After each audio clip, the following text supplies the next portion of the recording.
Dr. Mihir Shah, Mr. Sunit Tandon, and friends, a very good evening and welcome to the conversations on urbanization. Today we have a very special guest whose brains we must pick because he has been daring enough to have as the title, Solutions to Our Water Crisis. All the time we talk of the problems, but here is one who's willing, and I can't think of anyone better than Mihir to give us the spectrum of solutions. And I hope that you will also give us the political feasibility of those solutions, how to make them work. Now, Dr. Shah, you have received this circular both in your emails and today, so I'm not going to elaborate on who he is, except to say that he, after his studies in economics and his PhD at the CDS in Kerala, he's taught and then he's set up an NGO, which is Samaj Pragati Sahyog, which is inspired by the life and work of Baba Amte. And after having worked in civil society for a long time, he actually joined the establishment, if I may say so, as a member of the Planning Commission, where he really made a difference. Because what I learned from the chapter on water in the 12th five-year plan is something I could not find in any other place. And not only just laying out the totality of what we have to do for water as a resource, to conserve it, how to look at surface water, groundwater, and how to be aquifer specific in analyzing the problem, and how to find solutions by not just a regulatory framework, but also empowerment. I mean, Mihir is a great believer in users groups and how citizens should be empowered to ensure that water reaches everywhere. And I know that a lot of you will have many questions, so I'm actually not going to stand between you and him, except to make 2 points.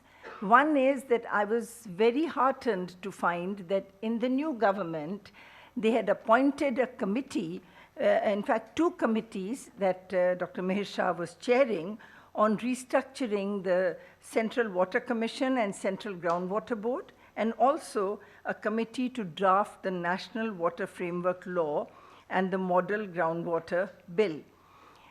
And now we've had Jal Shakti. So we would like you to tell us a little bit about how much the Jal Shakti treads on the path that you've laid out through your 2 committees, but not satisfied by only working at the national level.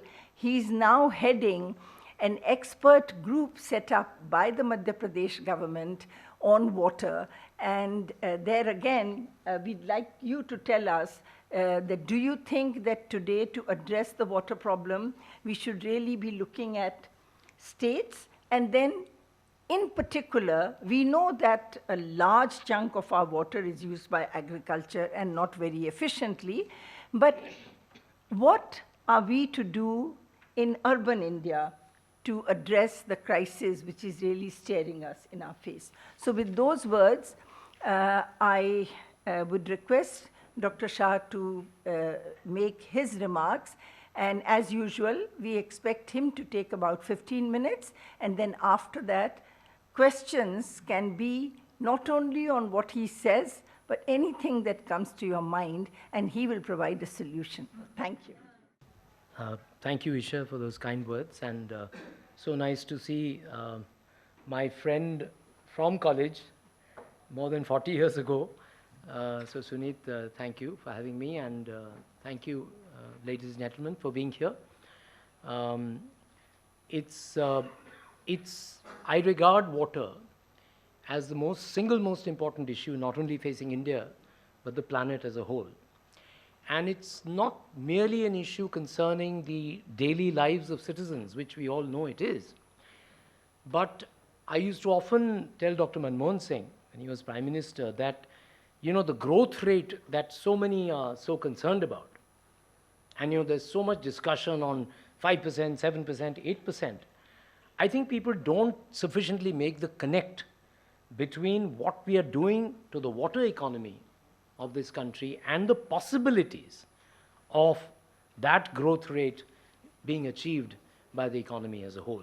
Because I believe that water is India's single most important infrastructure sector, and we have never seen it like that. When we think of infrastructure, we think of roads, we think of ports, airports. I don't think we think of water in the same way, the way we think of these other issues. And I think it's very important to realize that the way we handle the water sector is going to determine the future of India's growth prospects and, of course, the lives and livelihoods of millions of our people. So, because of the time restriction, which I actually really appreciate, I think this is a very good format that we have a rich discussion rather than just one person speaking endlessly. But I thought I'll just begin by, highlighting some of the key aspects of the water economy, which I think we should bear in mind. So, because I have promised to talk of solutions, I thought I'll begin by, in a sense, critiquing the solutions that the mainstream has adopted for the last 70 years. There has been no dearth of solutions, actually, which has been proposed. The problem is that the solutions have now become part of the problem itself. In philosophical terms, sometimes it's described as vicious infinite regress, where you keep moving on a certain path, and you think that's going to provide you an answer to your problems, but it actually ends up aggravating the problem itself. So I'll illustrate it with 2 points, which are the pillars of water policy in India since independence. What have we done to solve India's water problem? We have built large dams across river systems, and we have drilled deep for groundwater ever since the Green Revolution. For the last 40 years, the major source of water in this country has been groundwater. And people don't recognize it adequately, but it is also the most important source now of water in urban India. And I think that when we discuss the urban issues, we need to understand how serious the groundwater crisis also is in urban India. So when we speak of large dams, now what happens is that, I'll just quote the Chief Minister of Maharashtra. Intervening in a debate in the Maharashtra Assembly just a few years ago, Mr. Devendra Fadnavis asked a simple question. He said, look, my state has the largest number of big dams in this country. 40% of India's large dams are in Maharashtra. But my irrigated area, the percentage of area under agriculture which is irrigated, is actually less than half the national average in Maharashtra. He said, where has the water gone? What have we done when we have constructed so many dams? Why is it that the farmers are still starved of water?